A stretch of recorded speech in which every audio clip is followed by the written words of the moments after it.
আসসালামু আলাইকুম সম্মানিত ভিউয়ার্স, ডিলাক্স ইন্টেরিয়র ডেকোরেশন কোম্পানির পক্ষ থেকে সবাইকে আন্তরিক শুভেচ্ছা অভিনন্দন। আজকে চলে আসছে আমি ডিগ্রি চরে যে এসে যে ফ্ল্যাটে ইন্টেরিয়র ডেকোরেশন করা হয়েছে সেটা দেখানোর চেষ্টা করতেছি। ফ্রেন্ড, আপনারা জানেন আমরা ডিলাক্স ইন্টেরিয়র 2005 সাল থেকে সফলতার সাথে সারা বাংলাদেশে আমার ইন্টেরিয়র বিজনেস। এখানে একটা সিলিং ডেকোরেশন করে দিয়েছি, অর্থাৎ এটা ড্রয়িং রুম, ডাইনিং রুম একসাথে করছে জাস্ট।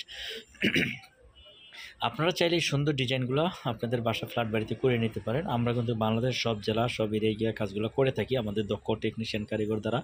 আর আপনারা জানেন আমি কাজী শামীম ভাই, ডিলাক্স ইন্টেরিয়র ডেকোরেশন কোম্পানির ওনার। আমি বাংলাদেশের এমন কোনো এরিয়া নেই কাজ না আছে আমার এখানে উপরে আমরা একটা সিলিং ডেকোরেশন করে দিয়েছি, উপরে ছাদটা ডেকে, অর্থাৎ ছাদের হাইট ছিল অনেক বেশি, সেই জন্য আমরা ছাদের হাইট নামিয়ে প্রায় 1 ফিট নিচে নামিয়ে সিলিংটা করে দিয়েছি। একটা ফ্যানের রোজ লাগাই দিয়েছি মাঝখানে। এগুলো কালার করানো হয় নাই, আমরা যখন কালার শেষ করব তখন আবার ভিডিওটা দেখানোর চেষ্টা করব। আশা করি আপনারা যারা ইন্টেরিয়র, আসলে উনি মেম্বার সাহেব, আলির টেকের মেম্বার, ভদ্রলোক, রানিং মেম্বার, আপনারা যারা ইন্টেরিয়র করাবেন অবশ্যই ভালো প্রতিষ্ঠান থেকে বুঝে শুনে কাজ করাতে হবে। আমরা সব জায়গায় কিন্তু কাজগুলো করে থাকি। এখানে করিডোরের ভিতরে, অর্থাৎ ঢোকার ফ্রন্ট সেটা একটা ডিজাইনে লুপার মডেল করে দেওয়া হয়েছে। আপনারা চাইলে এগুলো স্কোয়ার ফিট হিসাবে রেটগুলো আলোচনা সাপেক্ষে আমার সাথে জেনে নেবেন।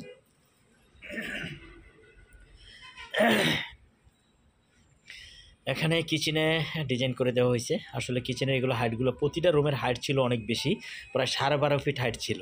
ওখান থেকে প্রায় 1.5 ফিট নিচে নামিয়ে তারপর আমরা আবার বোর্ড দিয়ে সিলিং করে দিয়েছি। এখানে রান্নাঘরে একটা সিলিং করে দিয়েছি জিপসাম বোর্ডের। আপনারা যারা কাজ করাবেন অবশ্যই আমাদের সাথে কাজ করিয়ে নিতে